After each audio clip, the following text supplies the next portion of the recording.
বাংলাদেশ দল এই মুহূর্তে ট্রেনিং সেশনটা pre match training session warm up সেশনটা তারা কমপ্লিট করছে এবং সেটা পণ্ডিত জওহরলাল নেহেরু স্টেডিয়ামে ইন্ডিয়াতে। এবারের সাফের যে আসর বসেছে গোয়ায় এবং সেখানে বাংলাদেশের প্রথম ম্যাচ, আর অল্পক্ষণের মধ্যেই প্রথম ম্যাচে বাংলাদেশ মুখোমুখি হবে মালদ্বীপসের সাথে এবং মালদ্বীপসের সাথে বাংলাদেশ ভালোভাবে জিতে এই আসরটা শুরু করতে চায়। আমরা দেখতে পাচ্ছি ঠিক পেছনেই বাংলাদেশ দলের সদস্যরা, তারা কিন্তু এই মুহূর্তে ট্রেনিং সেশনটা কমপ্লিট করছেন। বাংলাদেশ দলের মেয়েরা ঠিক ফাইনাল ট্রেনিং সেশনটা তারা সম্পন্ন করছেন।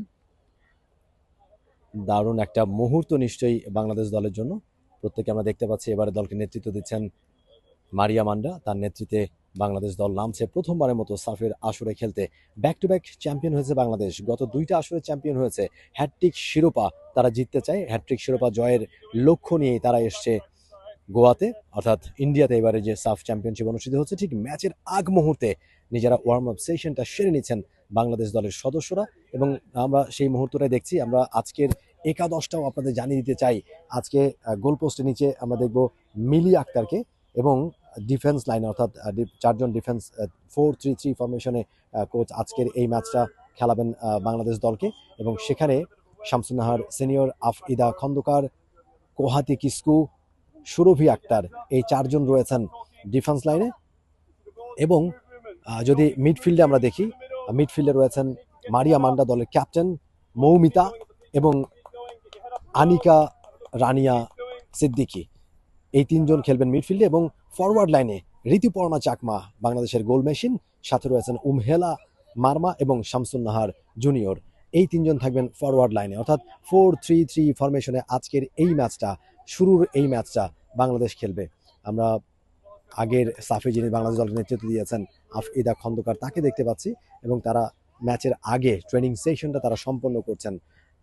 রূপনা আমরা জানি নিয়মিত গোলকিপার এবং পরীক্ষিত পারফর্মার, খানিকটা ইনজুরি কনসার্ন রয়েছে তার, যে কারণে আজকের এই ম্যাচে তাকে দেখা যাচ্ছে না। সে জায়গায় মিলি আক্তার তিনি খেলছেন এবং বাংলাদেশ দলের যে স্টার্টিং 11টা আমরা দেখলাম, বেশ ভালো একটা স্টার্টিং 11 এবং তাদেরকে নিয়েই এই মুহূর্তে ফাইনাল ট্রেনিং সেশনটা সারছেন কোচ। অল্পক্ষণের মধ্যেই বাংলাদেশ নামবে পণ্ডিত জওহরলাল নেহেরু স্টেডিয়ামে গ্রাউন্ডে এবং মালদ্বীপসের সাথে মুখোমুখি হবে তারা। ঠিক তার আগ মুহূর্তে নিজেদের ফাইনাল ট্রেনিং সেশন, নিজেদের যে কৌশল রণকৌশল সেটা তারা ঠিকঠাক করে নিচ্ছেন, ওয়ার্ম আপ সেশনটা তারা ঠিকঠাক করে নিচ্ছেন এবং তাদের টার্গেটটা এবারে কিন্তু সাফ চ্যাম্পিয়নশিপের হ্যাটট্রিক শিরোপা জয়ের শুরুটা আজকে তারা করতে চায়। অর্থাৎ হ্যাটট্রিক শিরোপা জয়ের যে মিশন, সেই মিশনটা আজকে তারা শুরু করতে চায়।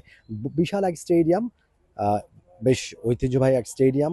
আপনারা জানেন এফসি গোয়ার হোম ভ্যানিউ এই পণ্ডিত জওহরলাল নেহেরু স্টেডিয়াম। এখানে কিন্তু অনেক ম্যাচ হয়েছে, একটা সময় ক্রিকেট ম্যাচও কিন্তু এখানে হয়েছে।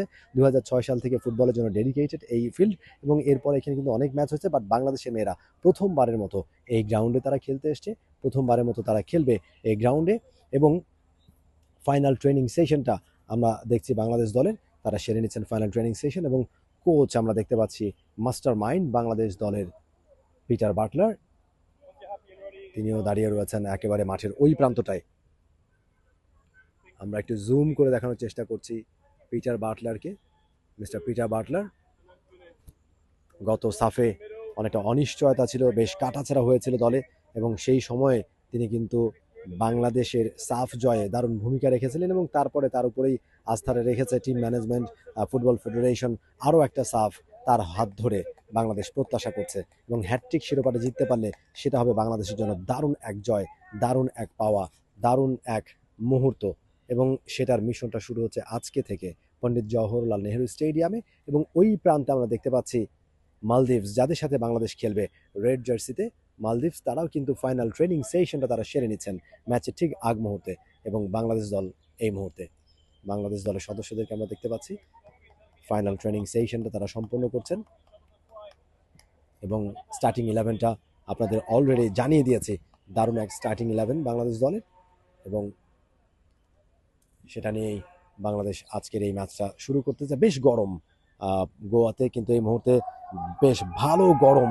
তবে বাংলাদেশ দল এই ধরনের পরিস্থিতিতে, এই ধরনের সিচুয়েশনে বাংলাদেশ কিন্তু অলরেডি খেলে এসছে, প্রস্তুতি নিয়ে এসছে। থাইল্যান্ডে কিন্তু বেশ গরম, সেই গরম কন্ডিশনে তারা কিন্তু কন্ডিশনিং ক্যাম্প করে এসছে এবং এবারে কিন্তু বেশ ভালো প্রস্তুতি নিয়ে এসছে বাংলাদেশ দল। সেক্ষেত্রে বাংলাদেশের কাছে প্রত্যাশাটা বোধ হয় আরেকটুখানি বেশি। আরও একবার আপনাদের স্টার্টিং 11টা জানিয়ে দিতে চাই। মিলি থাকছেন গোল পোস্টে, 4জন ডিফেন্ডার শামসুন নাহার সিনিয়র, আফইদা খন্দকার, কোহাতি কিস্কু এবং সুরভি আক্তার, এই 4জন ডিফেন্স লাইনে। মারিয়া মান্ডা, মৌমিতা এবং আনিকা রানিয়া তারা থাকছেন মিডফিল্ডে মধ্যমাঠে, এবং ফরওয়ার্ড লাইনে ঋতুপর্ণা চাকমা, উমহেলা এবং শামসুন নাহার জুনিয়র, এই 3জন থাকছেন ফরওয়ার্ড লাইনে। দেখা যাক বাংলাদেশের আজকের এই ম্যাচটা কেমন করে, শুরুটা কেমন করে, সেটা এখন দেখার বিষয়। সেই দিকেই চোখ সবার। মমিন রোহন, টে sports, Goa, India. For more updates, subscribe to our YouTube channel and click on the bell icon. Follow us on Facebook and Instagram. Download T-Sports app to enjoy exciting games and highlights. Visit tsports.com.